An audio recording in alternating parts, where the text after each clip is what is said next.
Hi friends, in our channel A to Z for Kids Zone, we provide many useful informative videos. We have explained mathematical concepts. We are telling moral stories for kids in Tamil on weekly basis. We are posting videos science with experiment wherein we explain science concept more understandable. Hope you would like all our videos so hit on thumbs up. If you are a parent or teacher watching this video, yes, this channel is completely for your kids, aimed at age 3 to 14 years age. You can undoubtedly play all our videos. We don't have harsh contents or videos that impact kids. Please subscribe our channel and get notification so that you can get notification and click on bell button. Share these videos with your and all your social platform to help us spread this video. We also request we also respect your valuable feedbacks. Please comment us and let us know. Thank you.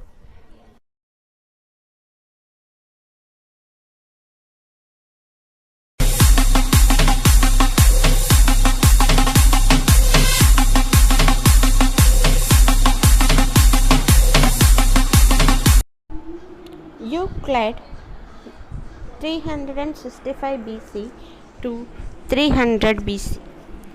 Euclid is often called the father of geometry. Very little is known about his life. He was the Greek mathematician who wrote the book Elements, which is the oldest Greek mathematical work to have survived. Euclid was taught by the Plato's successors in Athens, and he was taught in Alexandria. He was very famous all over Alexandria. He wrote his Elements, a set of 13 volumes. The first volume contains information about points, lines, circles, triangles, etc., along with some postulates. In the second volume, Euclid has given the methods for making geometrical figures with the help of algebra. Third and fourth volume tells about circles. The fifth and sixth volume contains theories of ratios and proportions and their applications. The 11th, 12th and 13th volume are on solid geometry. Other volumes contain invaluable information about solid figures like cube, pyramid, octahedron, sphere, etc. These books have been translated into many languages all over the world. Euclidean geometry has become famous. Once, while Euclidean was teaching students in a class, a student put to him a question: "Can you tell me just what is this practical use in the studying geometry?" Euclid, upon hearing this, turned to his servant and said, "Give me some money. He cannot learn without money." At another time, Ptolemy, the king of Alexandria, asked Euclid, "Is there any shorter way of learning geometry than your method?" Ptolemy, the king of Alexandria, asked Euclid, "Is there any shorter way of learning geometry than your method?" Euclid suddenly replied, "Sir, in our country there are two kinds of roads: the harder road for the common people and the easier road for the royal family. But in the geometry, all must go the same way. There is no royal road to learning." The first English translation of Elements was published in 1570. Optics, another work of Euclid, wherein he wrote that the base of vision is the emission of rays from the eyes that travels to the object of sight.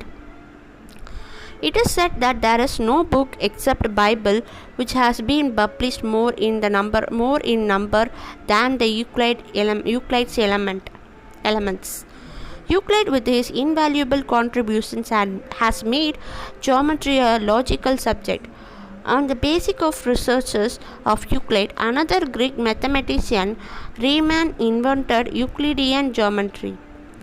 Albert Einstein could develop his theory of relativity with the help of Euclidean geometry.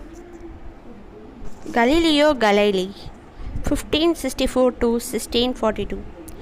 Earlier to Galileo, it was believed that if two bodies of different weights are allowed to fall simultaneously from the same height, the heavy body will hit the ground first. This statement was made by Aristotle, but Galileo, the astronomer and physicist, proved this statement wrong scientifically. He took two metal balls weighing 100 pounds and 1 pound respectively. He made them to fall from the 7th floor of Pisa Tower simultaneously. Thousands of people had turned up to witness the experiment. They were wonderstruck when the two balls hit the ground at the same time. Galileo was born on 15th February 1564 in Pisa, a famous town in the land of Italy. Right from his childhood, he was deeply interested in studying nature and science. He wished to study medicine. As a young medical student, one evening he went to a cathedral. An oil lamp was swinging in the air above him. He observed it keenly and found that the time taken in each swing was the same. Whether the swing big or small, each swing took same time. He worked out in detail the intricacies of such kind of motion.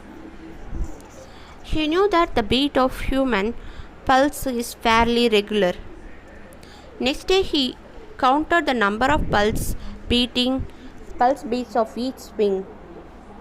He made an instrument called pulse meter. Galileo fabricated the first telescope. The people, and especially the king of Venice, were surprised to see this instrument. For about a month, his telescope was tested by many people. They were able to see through it the ship nearly 10 times nearer.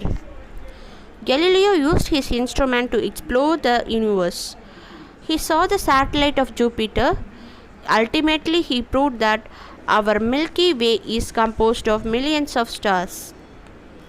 In 1616, Galileo proved for the first time that the sun was the center of the universe and the earth revolved around the sun. Galileo, earlier to him, Copernicus had established that the sun is the center of the universe. But people believed that the earth is the center of the universe. This theory was established by Aristotle. So, Galileo was summoned before the church officials and was warned to stop the propaganda of his theory.